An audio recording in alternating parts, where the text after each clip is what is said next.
Les damos la cordial bienvenida a esta nueva edición, a esta nueva entrega de Congreso Futuro. Estamos en la edición número 15 con la temática Humanidad, hacia dónde vamos. Este 2026 tenemos grandes invitados nacionales e internacionales y contestaremos esta y muchas otras preguntas.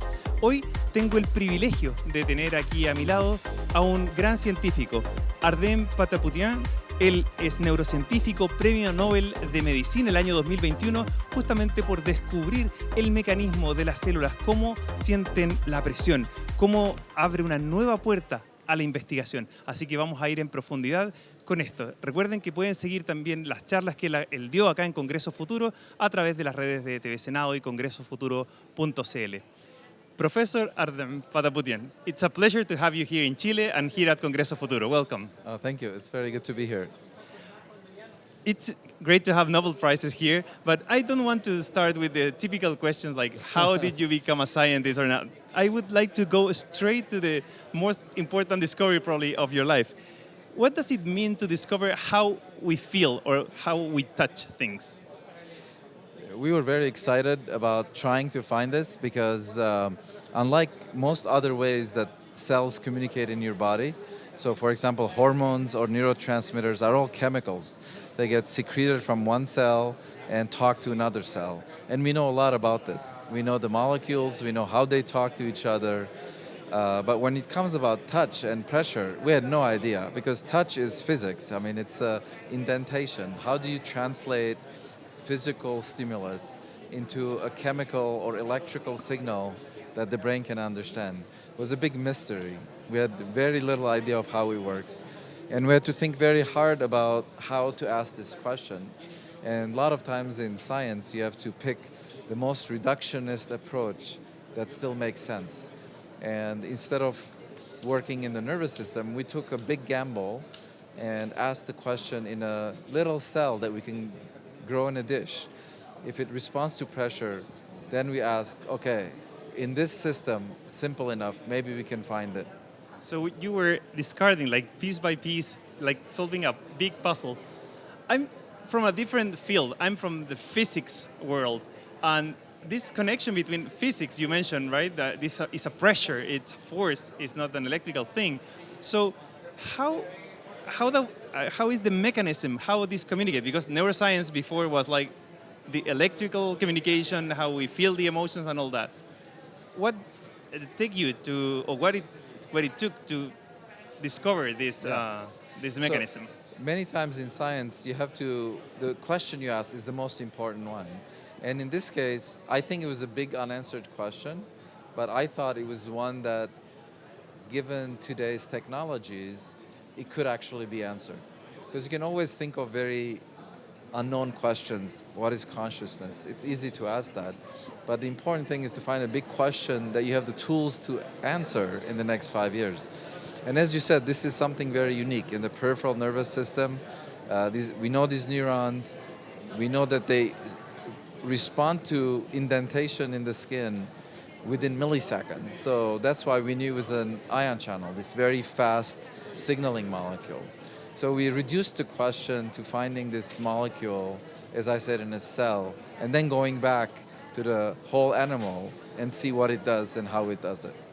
How does that work? Because you mentioned, I mean, it's a single molecule or it's a gene. You were like turning off and on different genes until you find the exactly which one is the responsible of responding. Yeah. How you can do that in practice?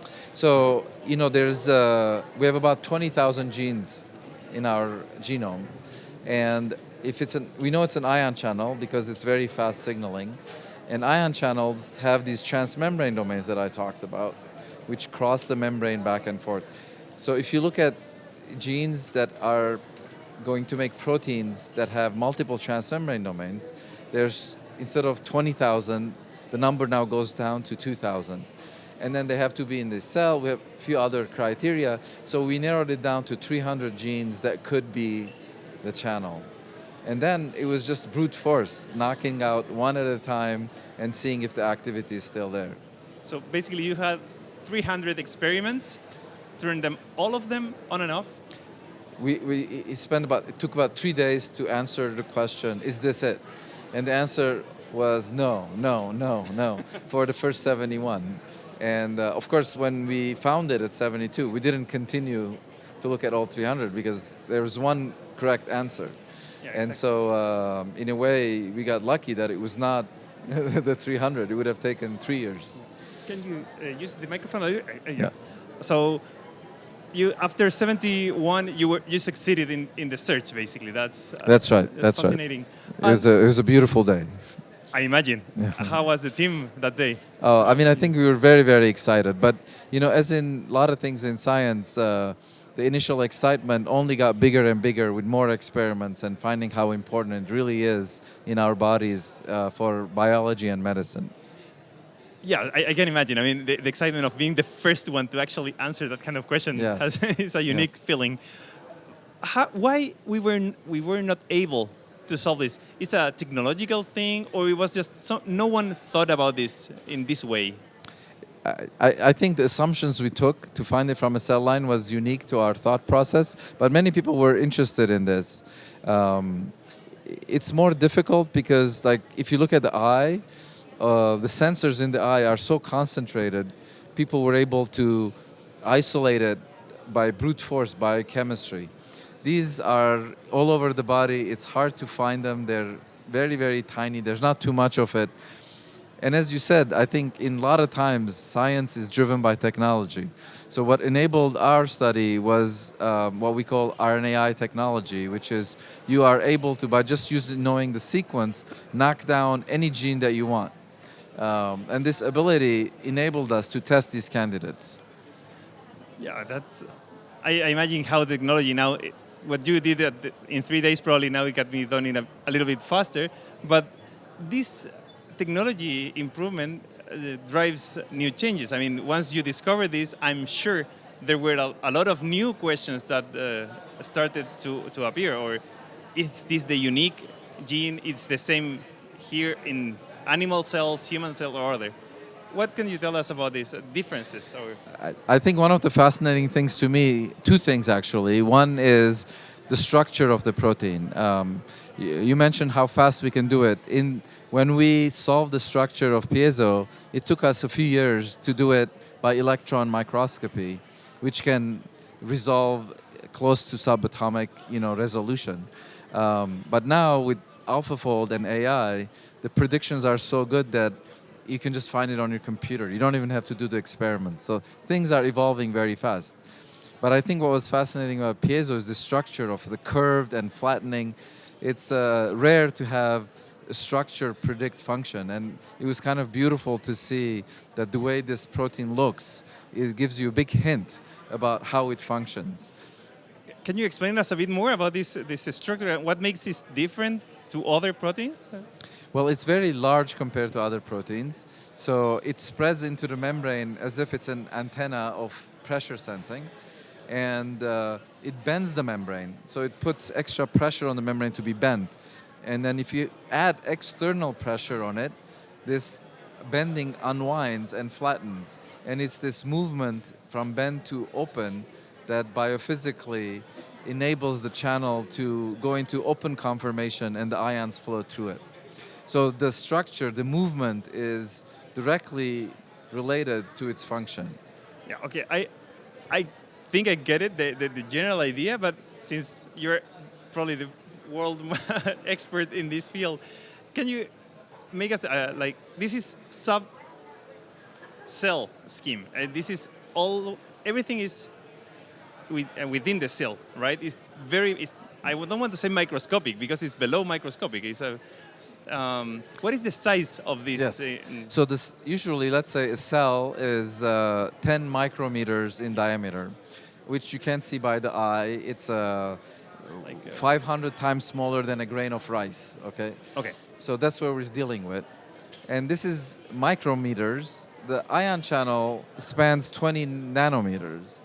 So, even if you look at a cell, you won't see the channel. Not even with a microscope. Not even with a regular microscope. No. So you need a cryo-electron microscope, electron microscopy level, to be able to resolve the structure the way I showed it. So how you were able to see? You were able to directly see these contractions, or you had to derive the conclusions from other observations? We actually now can do direct measurements. There are these new microscopes called super resolution microscopes. It's a light microscopy, but they have amazing abilities to detect as small as 1 nanometer in diameter resolution. And so because this is 20 nanometer, we can label the 3 arms, because 3 proteins come together to form one complex. And we can fluorescently visualize the protein, and we can measure the distance between each protein. And then when we activate and freeze it, we can see that this gets bigger. So we can actually measure the intramolecular dimensions of these arms, which is quite fascinating. Yes, definitely. This sounds amazing, like science fiction thing. Yeah. So 5 years ago, you couldn't do this. This is that new. So you weren't you did not discover this in 2010 when you did the first measurement. There's been dozens of papers, each making a new step. Yeah. Great. So it's great to think that we can see now this pressure. We have to make a quick stop. We want to go to a stop. We'll back in a few minutes to go a bit more on the future, what this means for the science and the future of science. Sounds good. Thank you. Vamos y volvemos en una pequeña pausa. Estamos en Congreso Futuro 2026 en esta 15ª edición y nos vemos a la vuelta de unos breves comerciales.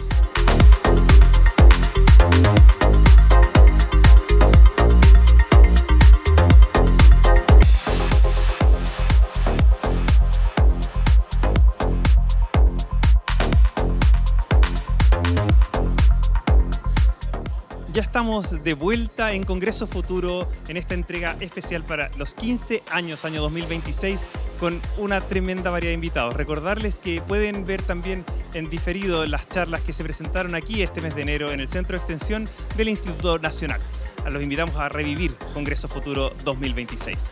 Y ahora estamos conversando con Ardem Patapoutian, quien es Premio Nobel de Medicina el año 2021 por el descubrimiento de cómo sentimos. Así que vamos a seguir con esta conversación y ver las aplicaciones que también puede tener esta nueva ciencia que se está realizando. Professor Patapoutian. Hello again. Yes, so we were talking a lot about the physics and how it worked, your discovery. I would like to go a little bit more on the application side. So what does it mean for like the clinical part or the typical user, what you discovered? Yep. I'll answer that in a second, but for the future, what I'm also really excited about is everything we talked about for pressure sensing. We knew about it in the sense that we knew touch depended on pressure sensing. We knew proprioception, pain depends on pressure sensing. But what these molecules are allowing us to do, which I'm really excited about for the future, is find areas in the body where pressure sensing is very important, but we didn't even know about it, or we didn't study it. So for example, we just had a paper published just a few weeks ago on how pressure sensing is important for pregnancy and how it's important for delivery at the right time and the right way. We found that immune cells use these ion channels to control how macrophages eat intruders, for example. So when you touch or where you pressure exactly. So it's they actually send little processes and touch whatever they're looking into, and this controls what we call phagocytosis, which is how they eat things that they think they should be eliminated. So it opens up a whole new biology of pressure sensing importance in cells, tissues, biological processes, and diseases that we didn't even think about. So that's one area that's very exciting. With respect to more translational work in the clinic, for example, we know some forms of pain that are clinically very relevant. If you block this channel, that they will be very beneficial to people suffering, for example, from neuropathic pain. It's a difficult problem, partly because, as we talked about, it's doing so many things. So if I ever made a pill that blocks piezo2 and gave it to you, it might get rid of pain, but you also won't sense touch or proprioception. And nobody wants that. And so in this case, we have to think more topical applications. So if you have arthritis in one arm or one elbow, if you have problems in your eye, with an eye drop, you can use those. Or for respiration, aerosol, you can think of ways to block this channel locally, which should alleviate pain and related disorders. And to do this, we need to find small molecules, which are usually what chemicals, drugs are that people take, that block this channel. And this is something my lab is working very hard on right now to develop these future medicines. Yeah, no, it's great to hear. I mean, I'm listening to you, hearing like we're thinking about this drug delivery, how to exactly target what we want and not secondary effects or side effects. So in that regard, you mentioned one question I had prepared in advance. You mentioned, yeah, pain is one. You feel, I mean, the pressure you do when you have an itch or anything. It's the same trigger than when you touch someone, so like feeling loved or a hug. Is the same trigger, that pain, or how does it work, that difference? What's different is the cell that expresses it. So there are some cells that specialize in, for example, only telling you if your hair is moving on your wrist, right? Others are actually more specialized to give you this positive valence, positive emotional feeling of being touched. So they're all specialized. When we say touch, there's actually at least 10 different neuron types that sense very specific aspects of mechanical perturbation, but you feel one thing. It all comes as a synthesized feeling in the brain. But so it's like, when you open a electric device, you see a red wire, blue wire, white, black. You might not know exactly what each of them do, but they're all important for the circuitry. And so this is kind of similar. There's different wires, different specializations, but together in the brain, they come together to give you this idea of your environment. Yeah, I can't imagine, I think, with all the details. I mean, I'm fascinated with hearing at that. But in the future, how you will see, how you foresight this field? I mean, it's very new, and we know in this last 15 years, I would say, also the robotics company, it's taking big leaps. And imagine that the sensation of feel or how you pressure things, it's more advanced in our body than in robots. So are there any conversations between the industry or what you're doing and the Absolutely. I think it's a difficult conversation because we don't speak the same language. Yes. However, we are trying. I have a collaborator who works on haptics and material science, and he tells me, for example, that in all these robotics, the only sensation that they have is vibration sensing.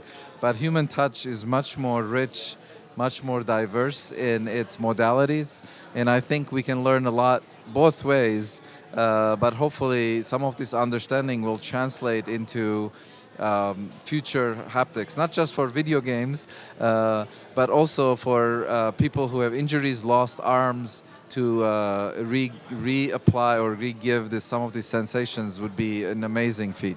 Yeah, exactly. I was pointing towards that direction. I mean, if you have a mechanical arm and that's a robot, you can make it feel, you can make the people feel again what it used the evolution has had a lot of time to make this very exquisite and things, and we can learn a lot from biology.